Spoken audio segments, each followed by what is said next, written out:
What's up, kapaled? It's me again, Alvin Bautista of Exploring Pampanga. For today's vlog, guys, nandito tayo sa Cormilas Private Resort and Villa. So, nakikita nyo naman dito sa likod natin, ito na yung villa and then yung kanilang swimming pool. So, tatlong klaseng village yung meron nila dito. So, nandito tayo sa Rene or yung kanilang second villa. Mamaya, pag-uusapan natin kung ano ba yung mga villas nila at ilang capacity ba yung mga pwede nilang ma-accommodate. Located pala guys si Cormilas dito sa Purok 6, Barangay Panipuan, City of San Fernando, Pampanga. Kung gusto nyo naman mag-check-in dito, check-in time nila is 2 p.m. and check-out nila is 11 a.m.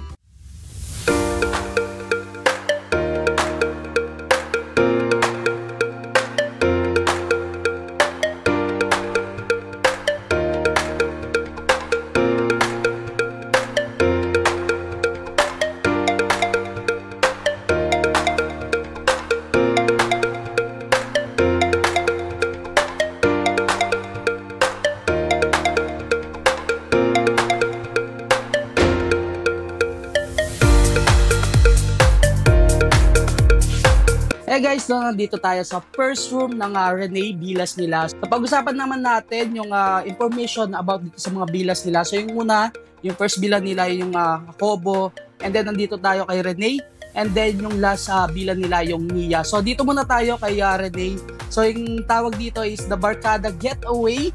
And yung capacity niya guys is 18 to 20 packs na pwede mag-overnight. So sa event capacity naman niya is 40 to 50 packs. Kung makikita nyo ngayon sa labas niya guys, meron siyang mini hall doon. So pwede kayo mag-set up doon, maglagay ng backdrop, mga tables and chairs. And nandun na rin yung kanilang swimming pool, outdoor kitchen, at mga ibang upuan na kung saan pwede kayong mag-chill-chill. And then dito naman sa first room nila guys, so makikita nyo dito, kakasya dito is up to 10 packs. So double size bed yung meron nila. So meron tayong dalawang double deck and isang single bed dito. Syempre dito sa harapan natin, ayan, meron din siyang smart TV at may sarili siyang CR.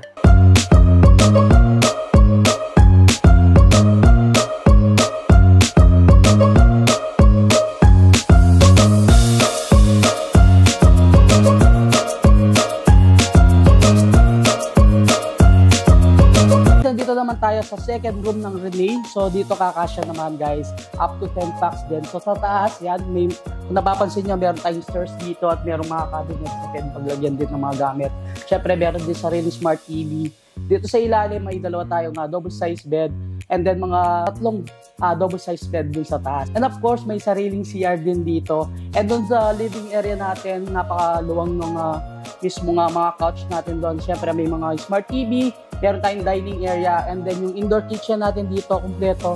Yung mga appliances nila dito, may ref, meron tayong electric kettle, rice cooker, microwave, and syempre yung cooktop na merong range hood kapag magluluto kayo. Yung common CR natin, nandito rin malapit sa may indoor kitchen nila. Bago tayo pumunta doon sa event area kung saan gaganapin yung Cormilas Private Resort and Villas inauguration or yung mismong grand opening nila guys, pag-usapan naman natin yung dalawang villa nila dito.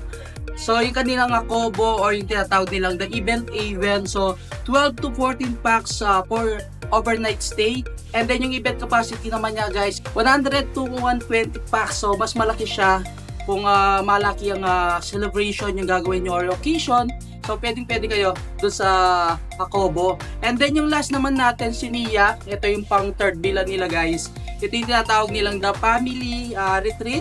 So 14 to 16 packs naman yung overnight stay na pwedeng ma-accommodate niya. And then doon sa kanilang event capacity naman is 30 to 40 packs.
kakatapos lang ng inauguration and blessing dito sa Corvillas Private Resort and Villa. So kanina, yan, nag-cutting of ribbon dito sa kanilang Villa 1, which is yung Acobo. And then yung Villa 2 nila, itong si Rene. And then yung Villa 3 natin nasa likod, ditong si Nia. And napakaganda ng place guys. So per Villa guys, meron silang car park and sariling swimming pool. And syempre per Villa, meron silang capacity or pwedeng ma-accommodate na pwedeng mag-overnight stay, and of course yung nabanggit natin kanina, yung kanilang mga event capacity. So pinakamalaki natin yung sa Villa 1. Hanggang dito na lang. Don't forget to subscribe, like, comment, and click the notification bell para updated kayo sa lahat ng videos ko. And of course, huwag niyong kalimutan i-share video to para malaman din ng mga ibang kabalen natin dyan. Itong si Corvillas Private Villa and Resort dito sa Barangay Panipuan, City of San Fernando, Pampanga. So until our next vlog, peace out.